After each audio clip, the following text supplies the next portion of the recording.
Okay guys, so I'm going to show you guys how to create that montage. It's super simple. It doesn't take too long, probably like 10 15 minutes for me to show you guys how. And once you understand how to do it, less than 5 minutes for every clip. So yeah, so once you have DaVinci Resolve open, you can either be on 16 or 17. I'm on 17. I'd recommend going up 17. It's free. Same as 16 if you don't have the paid version. And yeah, let's just go ahead and hop right on into the video. So what you want to do is I'm just going to create this a new project, and I'm just going to call it how to make a montage. So basically, I should be showing you guys the timeline settings. So just hop down and click this little settings bar down here. Make sure you're on 1080p, timeline frame rate 60. Well, you want to match it the frame rate of your clips. You want to be on 16 though. I mean 60, 1080p. And then for the video monitoring, I put mine at 720 60 just to get smoother playback. So yeah, just go ahead and click save. Control S just to save everything so if it crashes, you're good. Okay, so once you have all this set up, make sure you go ahead and hop into the edit tab and go ahead and just drag your audio down. I like to go ahead and select these and then go ahead and add a track and just do stereo, and then I just go ahead and drag that down. Okay, there we go. So once you have all this set up, just have the audio in.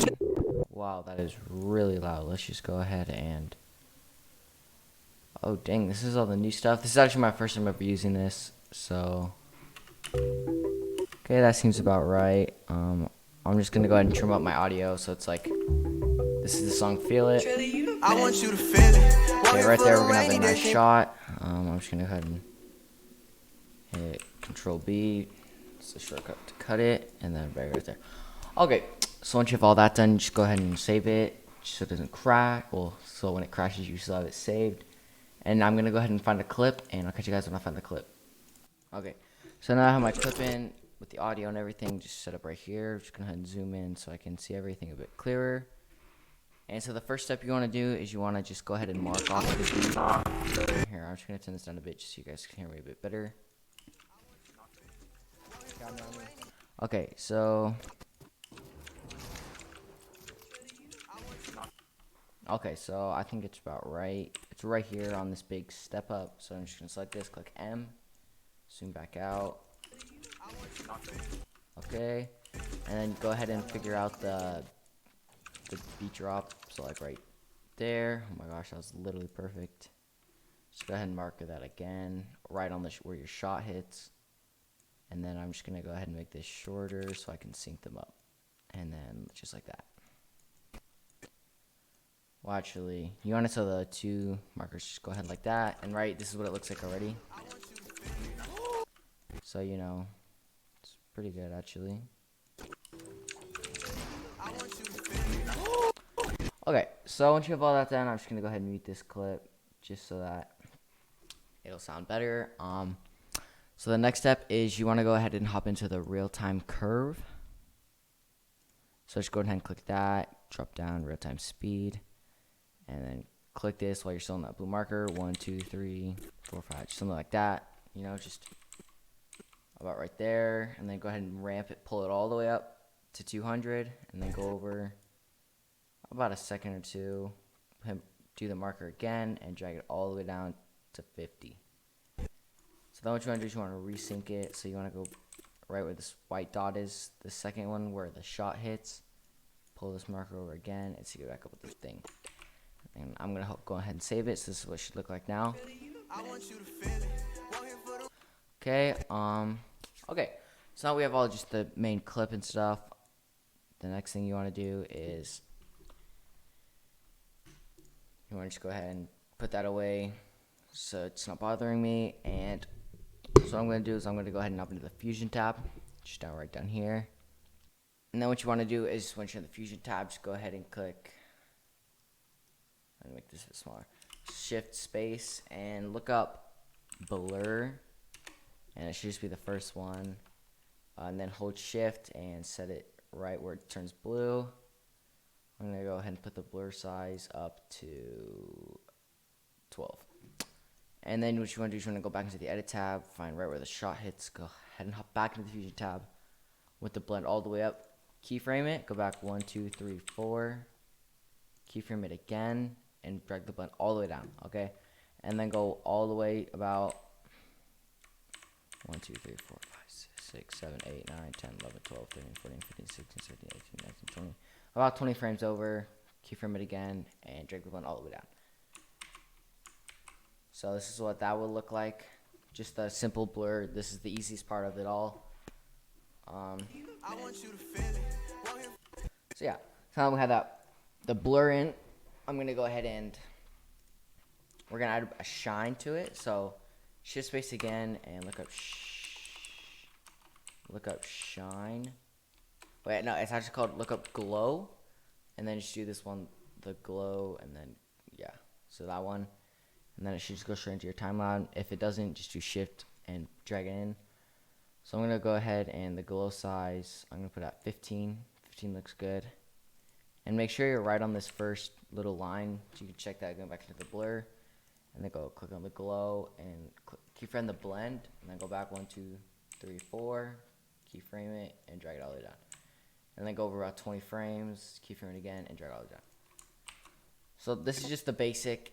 If you want to just have this done, you could basically just do that because it looks like this. You know, it looks pretty decent. But if you want to go ahead and do more advanced stuff, that's what I'm going to show you guys how to do it right now. It'll have to do in the color tab. This is where it gets low-key pretty confusing. So what you want to do is when you're down in this bottom right thing is you want to go about to the beginning of your clip, keyframe it, and then drag the saturation down just a tad so these two white dots pop up, and then go right to where the shot hits, so right when all this glow stops up, and then just drag it all the way down. You don't have to do anything else. So what that'll do is that'll make the saturation gradually go down. Okay, and then go ahead and hop back into the car tab. Well, you don't have to leave, but I was just showing you what it looks like. Go over like a couple frames, and then just go ahead and bring the saturation back up. You can go over 50 if you want, but it'll look like this. You know, that's just the simple version of what we're doing. And then go ahead and go onto the audio of your music, and right where the shot clicks, go ahead, Control B, or you can just cut it with this. And what you want to do with this selected is go ahead and knock it to the audio. And then on the equalizer, you want to check that so you have this control. Make sure you're on this clip again. And go ahead and grab the 1 and just drag it about to the 250 and the 4 and drag it about halfway between 1K and 4K. And it should sound like this. Okay, so you can hear it was a little bit kind of like underwater sound. So like I'm going to turn up the audio. Okay, so it'll add a really cool effect to it, and it just really changes the little things, make your montage sound so much better and look so much better. Okay, so now this is the part where it gets really cool, is go ahead and hop back into your edit tab, and I'm going to leave a link down below where you can download these. It's like a little glow, like a shockwave thing. And once you have that, just go ahead and drag it straight into your thing and then right click it and go to change clip speed and drag this all the way up to 500. So that makes it really quick. So it's just like, okay. And once you have this selected at 500 speed, go ahead and hop in the fusion tab.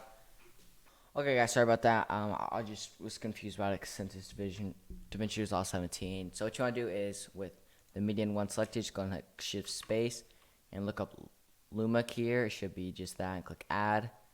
We should pull up this and just automatically make it look like that. I don't really know what it does, but it just takes away the background. Then come back. Okay, so this is what it should look like when you're done. As it's fully rendered out now, it just goes bam, looks really clean. Let me turn it up. Okay, you can rewatch the beginning of that video again if you want to see what it looks like, but this is basically the end of it. There's not really anything else to do. So yeah, I hope you guys enjoyed this. Like, I'm not sure how long it is, but like 10-minute video on how to edit a montage in Davinci Resolve 17. If you want to know how to make a montage in Davinci Resolve 16, make sure to check out my channel. I have a video on it. It looks really clean. Also, it's not like this. It's a different editing style, but they both look really clean. This one is a bit more confusing, but in the end, it's more high-end, as you can see. So yeah, hope you guys enjoyed, and I'll catch you guys in another video. Make sure to like, subscribe. Peace out.